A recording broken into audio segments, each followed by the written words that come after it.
गोंदिया के engineer नगर में स्थित OBC students hostel में पिछले 15 दिनों से पानी की समस्या बनी हुई है। हॉस्टल में रहने वाले 70 स्टूडेंट्स को अपने खर्चों पर पानी के टैंकर खरीदने पड़ रहे हैं। स्टूडेंट्स ने चेतावनी दी है कि अगर समस्या का समाधान नहीं हुआ तो वे आंदोलन करेंगे। ओबीसी स्टूडेंट्स हॉस्टल का सरकारी पानी का सोर्स पिछले 15 दिनों से बंद है। इस वजह से हॉस्टल में रहने वाले 70 छात्रों को रोजाना 2 पानी के टैंकर खरीदने पड़ रहे हैं, जिसकी लागत 899 रुपए प्रति टैंकर है। स्टूडेंट्स का कहना है कि इतने लंबे समय तक खुद पानी की व्यवस्था करना मुश्किल हो गया है।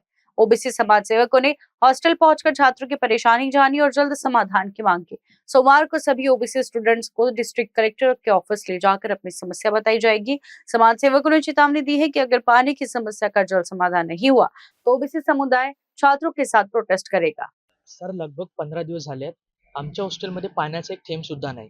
पाण्याच्या सोयीसाठी बोरवेल आहे, पण बोरवेलला पाणी नाही आणि मोटर खराब आहे. त्याकडे कंप्लेंट केली असता कोणीच आमच्याकडे लक्ष देत नाही आहे. त्यासाठी आम्ही स्वखर्चाने पाण्याचे टँकर बोलतो सर. या गोष्टीला होत आहेत 15 दिवस, तरी शासनाचे आमच्याकडे एक पण लक्ष नाही. ही तर एकच समस्या झाली. समस्याचा पूर्ण गोळा आहे सर. म्हणजे कसं, किती पैसे घेतात टँकरने? टँकर सरासरी 700 ते 1000च्या दरम्यान पैसे घेते आणि आम्हाला माहिती पडलं की ती शासनातर्फे आहे, पण जो टँकरवाला येते तो लगेच पैसे मागते सर. तर यासाठी आम्हाला स्वखर्चातून म्हणजे स्वतःच्या खिशातून पैसे द्यावे लागत आहे. किती दिवसातून टँकर लागतात? सर, रोजच टँकर गरज पडत आहे. तक्रार म्हणजे वरच्या वरिष्ठ अधिकाऱ्यांकडे केलेली आहे सर, पण याच्यावर आम्हाला एक पण असा उपाय मिळालेला नाही आहे. सर, आता आमची म्हणजे सहनशक्ती तर पूर्ण संपलेली आहे. तर आम्ही तो एकच विचार केला आहे, जर आमच्या मागण्या म्हणजे पाण्याची पूर्ण झाली नाही आणि आमच्या वसतिगृहामध्ये जी लायब्ररीची सोय पाहिजे होती वाचनालयाची, ती सुद्धा नाही आहे. कित्येक मुलांच्या परीक्षा सर बिना लायब्ररीने किंवा बाहेर जाऊन ते स्वतः दुसऱ्या वाचनालयामध्ये जाऊन अभ्यास करून गेलेले आहेत. आणि आमचे काहींचे कॉलेज सर म्हणजे प्रत्येकाचे मोस्ट ऑफ कॉलेज हॉस्टेल एका कोपऱ्याला आणि कॉलेज एका कोपऱ्याला आहे. म्हणजे खूप अंतर आहे. त्यासाठी येण्या जाण्यासाठी आम्ही वाहनाची स्वतःची सोय केली आहे. त्यासाठी सुद्धा आमच्याकडे पार्किंगची सुद्धा एक पण व्यवस्था केलेली नाही आहे.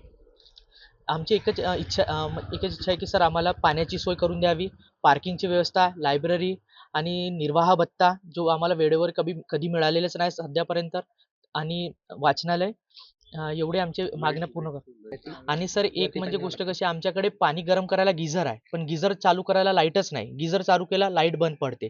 यासाठी आम्हाला स्वखर्चाने लाईनमॅन बोलवत आहोत सर. आम्ही आपल्या लेवलवर करत आहोत काम, पण हे किती दिवस करणार सर? याच्यावर आम्हाला एक तुमचा निर्णय पाहिजे आम्हाला तोच. आणि त्यासाठी जर आम्हाला निर्णय मिळाला नाही, आम्ही यासाठी आंदोलन करण्यासाठी सुद्धा तयार आहोत सर.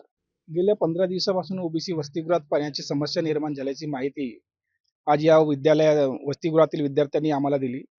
त्यानंतर लगेच आम्ही या वसतिगृहाला आज भेट दिल्यानंतर इथं वास्तविकता बघितली असता टँकरने पाणी पुरवठा झाल्याचे बघावयास मिळाले आहे. आणि गेल्या 15 दिवसापासून विद्यार्थी आणि वॉर्डन हे स्वखर्चाने त्या टँकरचे पैसे देतात. प्रशासनातर्फे वास्तविक इथं पाण्याची सोय जी करण्यात यायला हवी होती ती करण्यात आली नाही. त्यामुळे विद्यार्थ्यांवर भुर्दंड बसत आहे. आणि नगरपालिकेच्या वतीने जे पाणी पुरवठा करण्यात येत आहे टँकरने, नगरपालिका ज्या कंत्राटदारामार्फत टँकर चालवतो त्या कंत्राटदाराने पैशाची मागणी करणे पाण्याकरता, हा एक विषय महत्त्वाचा इथं समोर आलेला आहे. या विषयाला घेऊन सोमवारला या विद्यार्थ्यांसोबतच आम्ही जिल्हाधिकारी यांच्याकडे जाणार आहोत. कारण की शासकीय वसतिगृह आहे आणि शासकीय वसतिगृहात पाणी पुरवठा करताना पाणी पुरवठा करणाऱ्या टँकर चालकाने आणि त्या कंत्राटदाराने पैशाची मागणी करणे हे शासकीय धोरणाला धरून योग्य नाही आहे. आणि या मुद्द्याला घेऊन आम्ही जिल्हाधिकारी यांचे लक्ष वेधणार आहोत. आणि उर्वरित बाकीच्या समस्या, निर्वाह भत्ता, वसतिगृहाच्या आतील समस्या आहेत, यांच्या वाचनालयाच्या समस्या आहेत, पार्किंगच्या समस्या आहेत, या विषयावर सुद्धा राज्याचे जे मंत्री आहेत अतुल सावे यांच्याकडे आम्ही निवेदन देणार आहोत. आणि विद्यार्थ्यांसोबत पुढच्या सोमवारी पाण्याची जी समस्या आहे पूर्णतः सोडविण्याकरता जिल्हाधिकारी महोदयांना भेट घेण्याचं आम्ही ठरवलेलं आहे. करण्याचा इशारा दिला आहे विद्यार्थ्यांनी आंदोलन. तर सोमवारला आम्ही जिल्हाधिकारी महोदय यांची आधी चर्चा करणार. जिल्हाधिकाऱ्यांनी जर आमच्या प्रश्न या विद्यार्थ्यांच्या पाण्याचा मुख्यत्वाने सोडवेला नाही तर आंदोलनात्मक भूमिका पण आम्ही ओबीसी विद्यार्थ्यांच्या सोबत घेणार आहोत. तारा न्यूज़ के लिए सामने से अभिषेक भटनागर की रिपोर्ट। भगवान बाबा हनुमान जी को प्रणाम, महान त्यागी बाबा जुमदेव जी को प्रणाम। परमात्मा एक।